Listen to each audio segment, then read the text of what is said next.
I'm so pleased to be able to talk about NLP. It's a topic that I've been wanting to cover for so long. And I'm thrilled that my guests are Joe Wilson and Andy Coley, world-class trainers in neuro-linguistic programming, enabling those that they train to rid themselves of the things that hold them back and empower themselves to move forward with positive behavior and thought patterns. We love this. We love the whole idea of this. Andy and Joe, thank you so much for joining us. Do you want to just say hi from your respective homes where we're recording this? Joe first. Hello. Hi everybody from my respective home at the moment is on the canal. I live on a boat and have a wonderful life, very calm and wonderful. So I'm actually on the Grand Union Canal at the moment. How lovely. We're very jealous. Andy, what about you? So I'm in southeast London, Hither Green near Lewisham. I'm thankful I have a home and a garden. I also have a very loving family. My home is sometimes probably a little bit less calm than Joe's. Just a little bit. Especially at the moment with all this social distancing happening. Yeah, and absolutely. everybody having to stay in the same four walls. So, but yeah, that's where I am as well. So I often ring Joe up and go, whereabouts are you at the moment, Joe? Which bit of the canal are you on? Give me an idea of the water. Right, let's talk about NLP then. There will be people listening to this who have heard the phrase, of course. They may well be aware of some of the techniques because they've sort of been coming to all kinds of teaching and leadership programs, and almost whatever work you do, you've probably come across some form of NLP. But there'll be plenty of people who don't know what it actually means and where it started. So I think it's great to get an understanding of that. So I don't know which of you want to answer this, but what is NLP? Andy, Okay. you go for it, yeah? So effectively NLP, I guess quite often we kind of break it down. And let's break it down into the three words first of all. So the neuro bit is how do we take in and process information, and how does that information become our version of reality? Because we often say in NLP there's no such thing as reality, there's just what we're perceiving about the information we're receiving from the outside. And of course, how does that then become the language, both the language we say to ourselves, that kind of that inner voice? Sometimes it can be absolutely fantastic and an amazing resource for us. And other times it may be a little bit critical of what we're saying about ourselves as well. And also the body language, the language that we use externally to other people. And of course, the patterns and programs, the P bit. You know, what are the patterns and programs we get caught up in life? And again, those strategies and those patterns can be amazingly resourceful. And other times they can be a little bit maybe destructive, even if we know they are.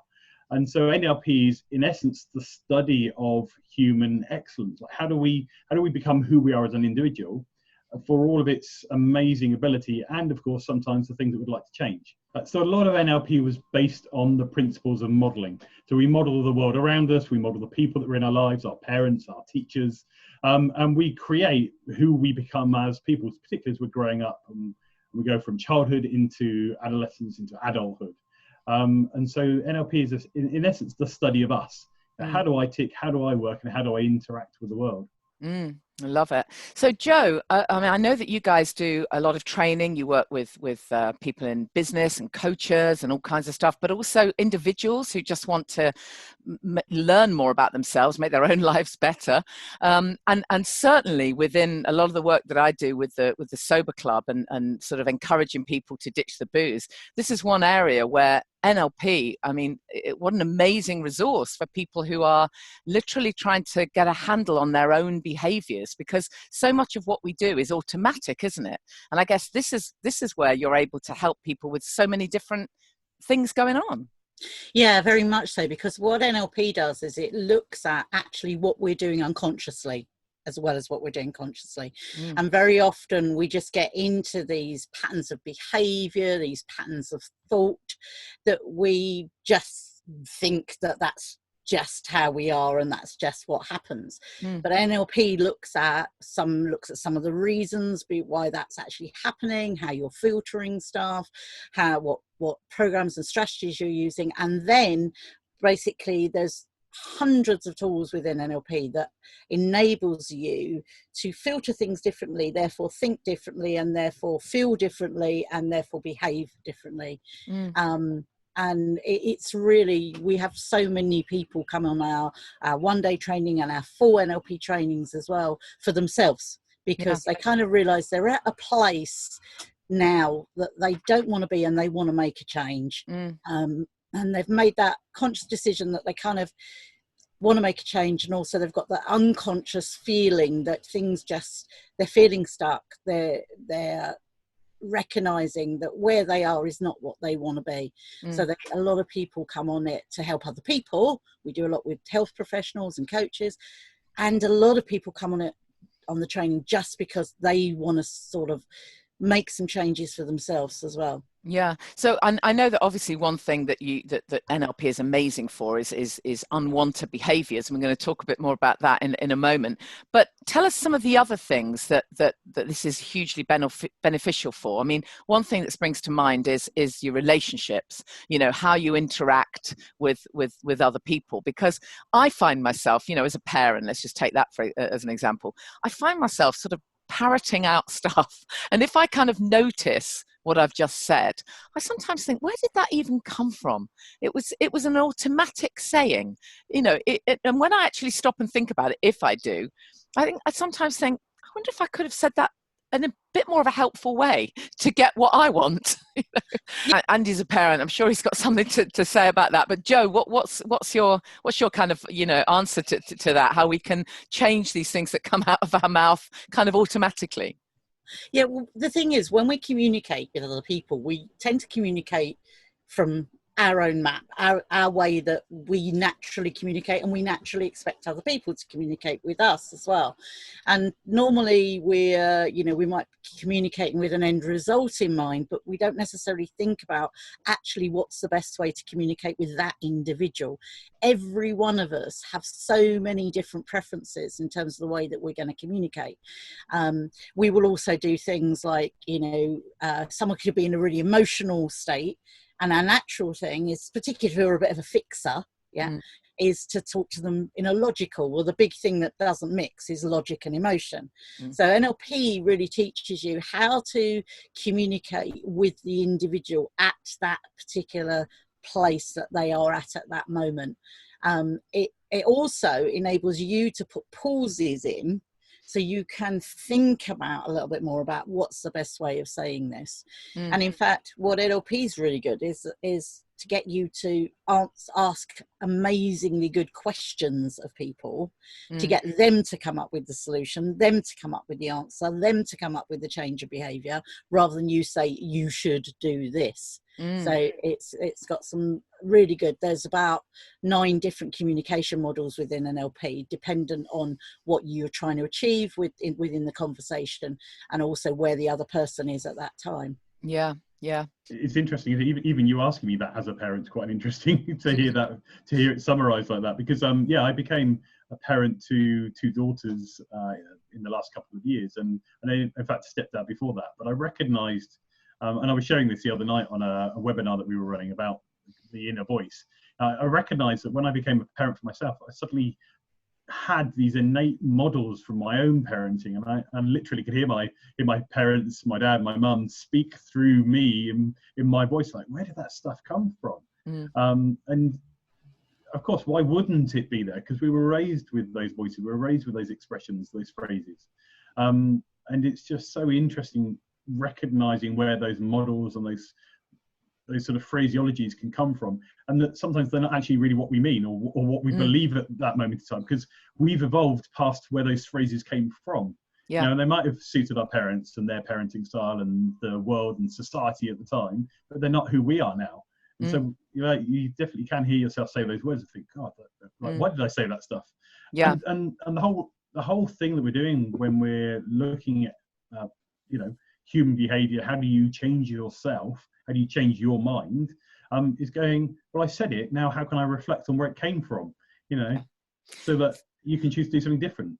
So it really is about becoming consciously aware of your own thoughts and actions. So the first step has to be to become aware of it. I mean, when I help people with ditching the booze, that's the very first thing that we have to do, of course, is we have to become consciously aware of that voice that's coming in, that's telling you, I need a drink or I want a drink. You have to really look at that and then ask the question, well, actually, do I? Because 5 minutes ago or whatever, I'd made the decision to stop. So I guess it all starts with that consciousness. So just tell us a bit more about what the first steps are when people are learning NLP then, because I can imagine people might be thinking, well, hold on a minute, I'm not going to have time to analyze every single thought. Yeah, often it's spotting patterns. We always say that it's spotting the patterns that come up. What are the things that you're frequently thinking or frequently doing? Start paying attention to those, because if we, and particularly as trainers and coaches, that's what we're spotting when we're working either one-to-one with people to help them, or when we're in a training environment. If we notice people's patterns, so if they keep saying something, or you keep doing something, or you keep noticing that there is a trigger, something that happens that causes you to think you have to do something, like pick up a drink or have a certain thought pattern, or remember times when something happened.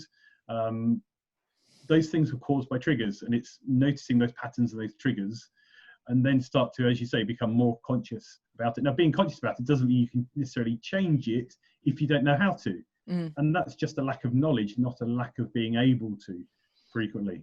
I mean, what's amazing about this is it gives us back some control, doesn't it? So rather than having to feel lost in that, well, I'm just that kind of person and this happened to me, and because of that I'm angry, or I'm this, or I'm that, it gives us back, it throws back the responsibility actually on us to really look at our own behaviors and the stuff that we talk about.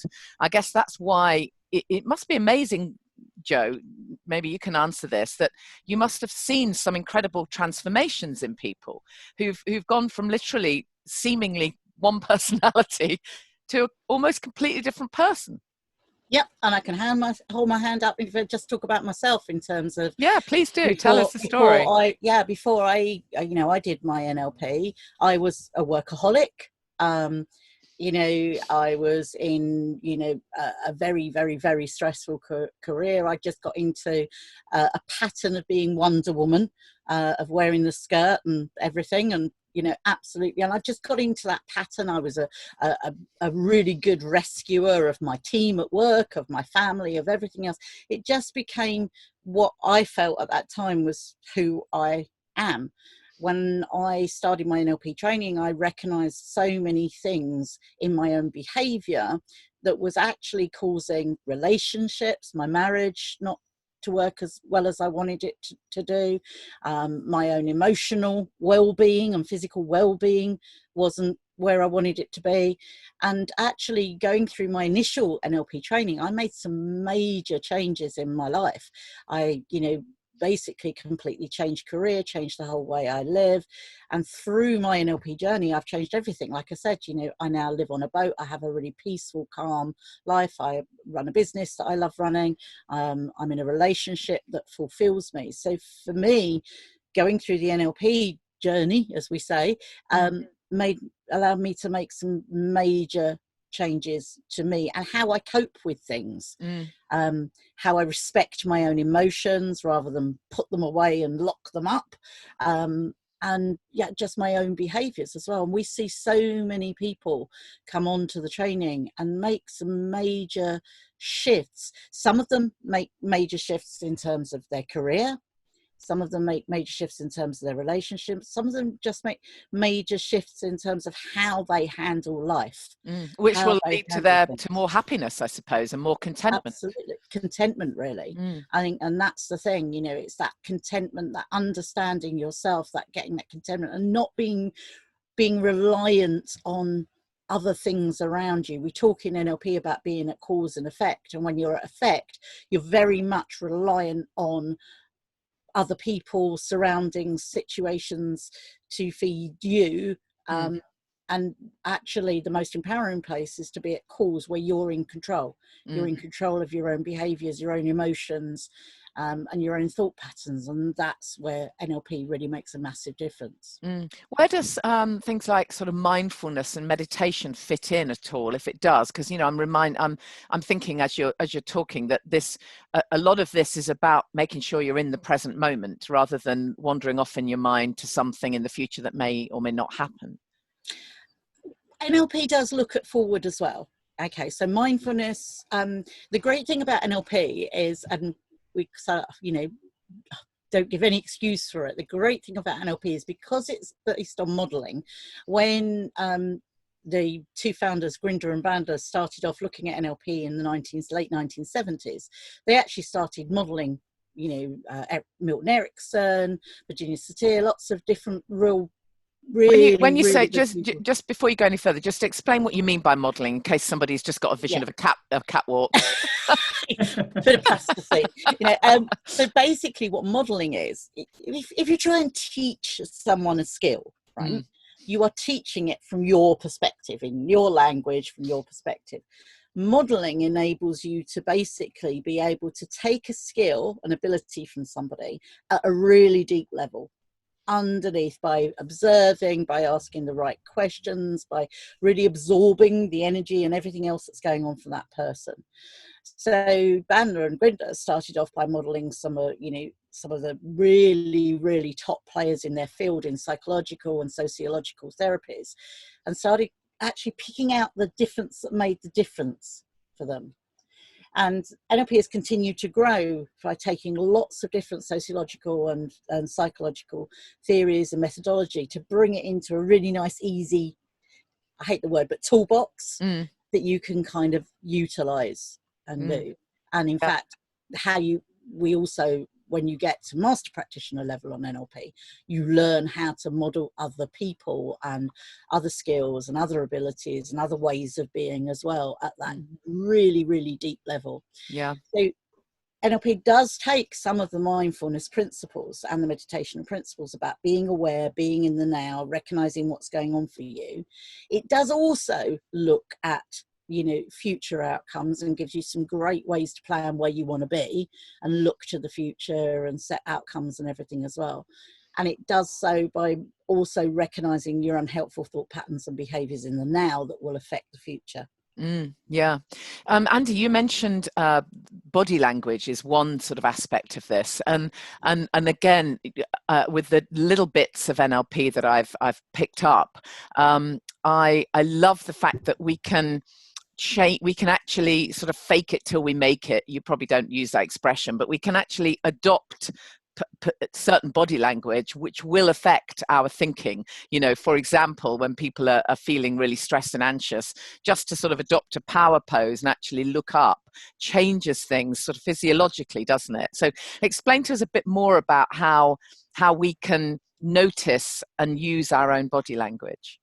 Yeah, so this comes back to the principle of, as we're taking this information and we're creating what we call our reality, that reality affects our emotions.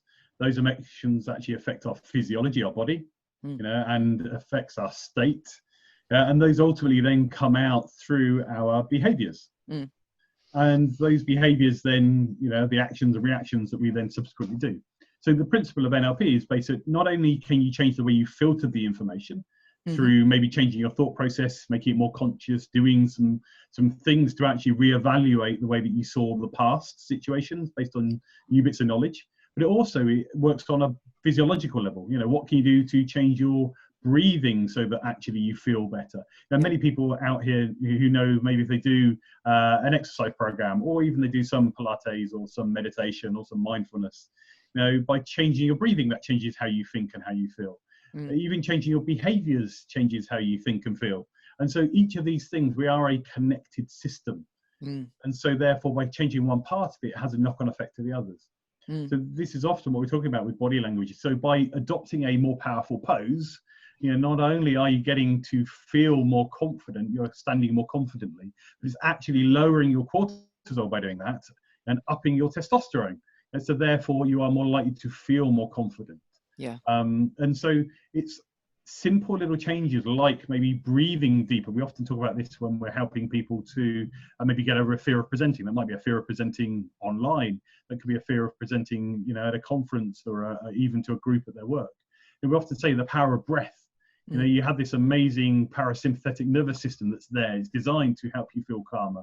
By breathing deeply right into your belly, into your diaphragm, you trigger off this thing called the vagus nerve, and that helps to just make you feel calmer. Just taking 10 long deep breaths can help. So the whole of NLP is really about creating a bigger gap between something happening and then you responding. And in that gap becomes some conscious thought, or becomes a pause. So rather than just going and being triggered by something, and immediately reacting to it without thinking about it, what NLP is allowing you to start to create through practice, you know, it's like any muscle, it needs retraining, but your brain is always retraining itself. It's always thinking new thoughts. It's always changing its mind. What NLP allows you to do is to do it with intent, to do it because you'd like to do it, or do it through guidance from, you know, somebody who knows how to utilize these principles when they're coaching with you. For me, that's the amazing power of NLP. Is it? And we often say shift happens. You know, you are literally changing your mind, and it's just brilliant about the way that changing your mind really helps, and it takes practice. You know, your mind is like a grassy field. You know, you start walking that new thought pattern once, you have a small trail. But if you keep walking that same new thought pattern, you know, thinking about what you'd like to have rather than what you don't want, which is where we spend a lot of time. Oh, I don't want to drink. I don't want to worry. I don't want to fly off the handle. I don't want to be angry. But the problem with what you don't want is it's everything that isn't what you do want. So start you're just focusing on what you don't want. Absolutely. Yeah, and what you don't want is everything that isn't what you do. So start focusing on what you do want. You know, focus on the trail, and then keep walking the trail. And suddenly that trail gets bigger and bigger and bigger, and it becomes a pathway. And that pathway soon, very easily, through practice, becomes something much bigger. And that then becomes an automatic positive thought. Yeah. And positive thought fire off happy hormones, and negative thoughts fire off cortisol, which is much more of a stress hormone. So literally by thinking happier thoughts and doing better behaviors, it helps to shift and change your mind. Yeah. Joe, tell us a bit more about the inner critical voice. This is something that I talk about a lot, because when people are ditching the booze or changing any kind of habit that they want to change, you know, we have this voice in our head. I've said many times, I literally had a voice in my head, you know, telling me, oh, sod it, you know, just, you may as well, you're not worth it anyway, you know, just literally classic inner critic stuff. And most of us have this one way or another. I've often joked about the fact that, you know, most women, if they said out loud the stuff that they're thinking when they look in the mirror of a morning, you know, they'd probably be had for abuse, because you wouldn't talk to anyone else the way that you talk to yourself in your head. So tell us a bit about how NLP can help us tame that inner critic. So with our critical inner voice, it's really interesting of how it's actually made up and what happens with it. And we do sort of like a number of categories of sort of cognitive distortions with it. So we can be really good at, our inner voice can be really good at catastrophizing. So for example, if I've got a cup of tea here, if I picked up my cup of tea and went to drink it and dropped it, if my critical inner voice is great at catastrophizing, then it would be, oh my God, I'm absolutely stupid. I'm always stupid. And it would make it into a big drama. Rather than just the fact I've just dropped a cup of tea. Okay. It will also do things. It can be really good at black and white thinking. I'm either brilliant at something or I'm useless at something. So therefore, if I'm not absolutely brilliant at it, my critical inner voice might go straight to you're useless. You're a failure, etc. Rather than actually, okay, I'm not good at that, brilliant at that yet, but actually I didn't do too badly and I learned from it, etc. Also does things like overgeneralizing. That's when the always comes in. Or personalizing. It's always about me. The critical inner voice likes itself, so it likes to know that it's about me. So if somebody else does something, the critical inner voice will be like, so if your friend doesn't text you back when they said they were going to text you back, then it becomes like, it's all about me. They don't like me. They've gone off me. They're not worried about me, etc., etc. So there's lots of different things that our critical inner voice starts to do. What NLP does is start to put the pauses in place so that your critical inner voice can't run off. Can't get into that pattern, that loop that it can sometimes do. To put some pauses in place where you can start to question it and start to realize, well, hang on a minute, it's not that black and white, actually. Start to recognize that the things that you have been able to achieve, start to realize when you are overgeneralizing, so you can start to ask yourself questions, your critical inner voice questions, like, hang on, do I always do that? Well, actually, no, in this situation, I'm doing it. It's not an always. Actually, this isn't about me. And also it looks at lots of things that we delete and we distort into, because our critical inner voice comes from our unconscious. Okay, and then it comes to the forefront consciously when we can hear it running. So our NLP looks at some of those distortions and deletions that our unconscious mind is doing, because our unconscious mind is can be quite lazy. It likes nice, easy associations. So NLP allows you to recognize those distortions and actually those deletions that you're doing, in order to be able to control the critical inner voice and teach it new ways. And in a sense, you know, we're actually encouraging ourselves to be a bit kinder, a bit kinder to ourselves, because most of us aren't most of the time, are we? Yeah, absolutely. So NLP makes you realize what your voice is doing, and also how you can change the voice to make it more positive, more empowering, more realistic, more actually about reality, rather than this, you know, drama scene or whatever that it's playing out. It also, NLP is really good as well, because it helps you disassociate from things, because we think our critical inner voice is us and we treat it as us.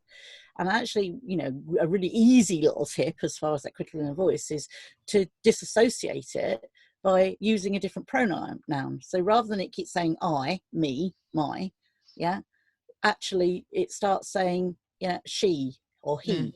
Yeah, and you can do lots of things in terms of that voice by changing it, giving it a different voice, calling it a different name, which sounds a bit weird. When you start practice doing it, it makes a huge difference, because now you can start to have some dialogue with it, rather than just think this is just automatically running in my head.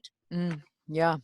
Tell us a bit more about our sort of perceptions, Andy, and I mean, I don't know which particular angle you want to talk about, but I find it really interesting the way we perceive things a certain way, and then something can happen and enable us to do a complete 360 on it and literally see things differently. Yeah, that's so interesting, isn't it? Because we make snap judgments whenever we're seeing anything, and that's based on our previous experiences. You know, our view of the world, our values, our beliefs. You know, we can look at something, we're making a very instant snap judgment about that evidence that we're seeing. But what we're doing quite often is inferring something. We're giving an interpretation to what we're seeing, or hearing, or reading. And that inference quite often is very wrong in comparison to maybe what somebody else meant. So we could see somebody do something, and we have no idea of the history that went just before that thing happened. And so therefore, those snap judgments can cause us to end up with a point of view that isn't necessarily the point of view of the other person. Yeah. And that's why we're often saying is that when you're having a conversation with somebody, share what you saw or heard of them, as well as what you felt like because of something.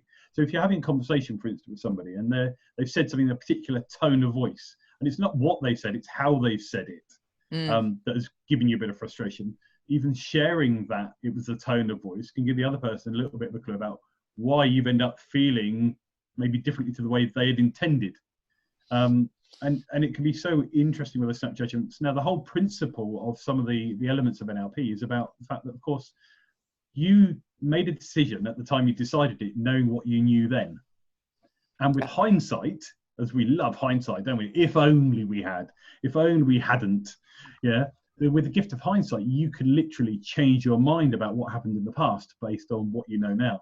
And this can be so useful, particularly if it's about letting go of emotional anger or stuff around our relationships or old decisions that we made, even breaking habits and you know, reflecting on, you know, who we are as individuals now. You know, I am such a different person to what I was like certainly 10 years ago, and even more so 20 years ago. I know in what way more. In what way are you different? Well, I mean, literally in terms of this whole raising of my level of emotional intelligence, I'm literally 7 stone lighter than I used to be 10 years ago. Yeah, that's amazing. Can NLP sort out our weight as well? Yeah, it's a magic weight loss formula. Sign up now. Perfect. No, that was because I was in a really unhappy place. You know, in my life, I was in a marriage that just wasn't right for me. You know, I got probably married too young and just kind of committed and then stuck with it because I thought that's what you had to do. And I just was very deeply unhappy. And that me 10 years ago was stuck, but he was stuck because he didn't know any better. Yeah. And if knowing what I know now, I could have changed things differently then, but I didn't, because I didn't know it then. So therefore I have to go, well, just let it go. You know, just let go of that frustration about then, and just know that I can make a different decision now, and I can help other people. And this is why I certainly, you know, I do the work that I do. Is my passion for coaching and training other people is I know that whatever moment you're at in your life right now, whatever your next set of decisions are, you know, this moment in time is going to create a decision where you can go one way or another, or one of many ways. And you'll decide to go the way that you go. You decide to do what you do because of whatever you know right now. Yeah. You know? What's really lovely about what you're saying, sorry to interrupt you, but I'm just sort of thinking that certainly when we're talking about how we perceive, you know, our own thoughts and what we say, but also what our, you know, the communication, what others say to us, what's really great about this is it's going to enable us to be much more compassionate as well. You know, we're not going to sort of jump down someone's throat quite as much, because we're going to have that sense of their perception, which we probably in many cases maybe we hadn't been aware of before. Is that true, Jo? Yeah, it absolutely, because it NLP allows you to put that pause in to kind of go consciously and unconsciously, okay, hang on, what's happening for that other person? So a good example of this is someone quite a while ago that I was coaching used to suffer from really bad road rage. Yeah, so anytime anybody cut him up or tooted him or anything else like that, he'd go into this automatic, you know, and fire off abuse and everything else at that other person. And then what he recognized was there were some triggers that were going on for him, yeah, and certain things that would automatically cause this emotional reaction, but also that he was taking it personally. It was feeding his critical inner voice that this was about him, you know, them cutting him up was actually about him and everything else like that. So what he learned to do was put the pause in, so that actually beforehand, before he would react, he would have a chance to pause and actually go, right, okay, so for example, well, I don't know where they're going. They could be going to the hospital. I don't know what's gone on for them this morning. They could be stressed. They could be not very confident about driving, nervous about driving or whatever. And actually recognizing he doesn't know. Yeah. So it's not about him and taking it personally. He doesn't know until eventually, as Andy was saying, practicing the pause in place, it became an automatic thing to do, to not react. So to actually automatically just stay calm. He could have a little mumble to himself, but it didn't become that emotional reaction. So the automatic behavior, the automatic response completely damped down. Yeah. And that's the key thing to recognize as well, Janey, as well, is that you can change and shift your mind, but it's also shifting it to something that's helpful for you as well. So for instance, quite often people have a certain behavior, do a certain thing because it gives them some kind of emotional payoff, as I'm sure you recognize or you're aware of. And often this is why people go, oh, I've stopped smoking, but now I'm just eating tons and so I'm getting fatter. You know, so I'm going to go back to smoking so I'll get thinner. You know, and it's nothing to do with smoking, it's nothing to do with eating, it's to do with the emotion. Yeah. So a lot of it is about recognizing what's the emotion that something is giving them and how can they get it in a different way that is neither eating nor smoking or drinking or whatever it happens to be. And so a lot of the work that we're doing is just allowing them to recognize it and give them new options that actually just make sense and that we already have the ability to be happy, sad, amazing, really downbeat, you know. And so recognizing the things that allow us to create positive resources and positive emotions and do them with intent. All of this is so relevant for people who are sort of ditching the booze, because not only can you use these sort of tools and techniques to help you be very conscious about your choices that you've decided you want to make, rather than just automatically reaching for the wine or the sugar, but also in dealing with relationships, because, you know, people often find that they're one of the things they're most scared about when it comes to ditching the booze is what other people will say. You know, the sober shamers who are going to immediately tell you that you're no fun anymore, and, you know, or go on, just have one. And some people fall at that first hurdle. So, you know, I can see that the applications for this are just absolutely amazing for people wanting to change, well, any unwanted habits, really. Yeah, because when you think about, you know, the sober shamers, what NLP helps you do and really enables you to become empowered. So you are quite confidently able to go, do you know what? Actually, that's their stuff. Yeah, exactly. It's not mine. I don't need to take on their rubbish, their stuff. Them calling me a sober shamer is actually, there's something about them that they're trying to reflect back on me, and I don't have to take it. And NLP enables you to very comfortably and confidently and strongly be able to do that and just reflect it back as well. Love it. Yeah. So tell us a little bit about the work that you do then. Obviously give us your website. I know that you run sort of training courses and all of that, and then you also have some low cost trainings and things that sort of everyone might be really interested in. Yeah, absolutely. Oh, sorry, Joe, you go. Go ahead. So our website is beyondnlptraining.com. And on there we're constantly adding free resources, free ebooks, free video trainings, free live webinars and live online trainings. We're constantly adding those to those, and also some some low cost trainings as well, plus our full NLP training, which is our practitioner and our master practitioner. So that's 9 days for the practitioner of training and 11 days of training that you then go on to if you want to get really, really artful and really, really skilled in this stuff. So in terms of our 1 day or our shorter trainings, we've got one on Saturday the 23rd of May, which is actually about releasing the negative triggers that you have. So those triggers that make you react or make you behave in a certain way.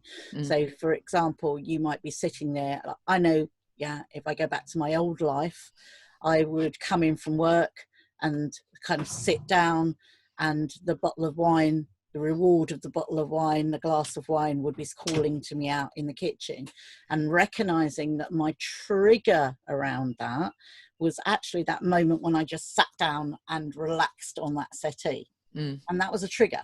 So actually, how would I better behave when, and how do I need to feel differently? So rather than feeling, I'm absolutely exhausted, I deserve, I'm going through this thought process of I deserve, that reward and that glass of wine as my thank you to me, I was able to collapse that trigger and actually, well, how do I want to feel instead? Actually, if I feel, more energized, more confident, stronger in myself, I don't need the glass of wine. Yeah. So we're going to do on the 23rd of May, we're running a live online low cost training. It's just £12. So if you go onto the website, you can find out about that as well. Excellent. Andy, thank you so much. Andy and Joe, thank you so much. It's fascinating to talk to you. And I really, really, really appreciate it. It's absolutely fascinating. I think there'll be people who are just desperate to get started. So I really appreciate your time. Thank you. No, thank you, Janey. You're It's welcome. great to be here.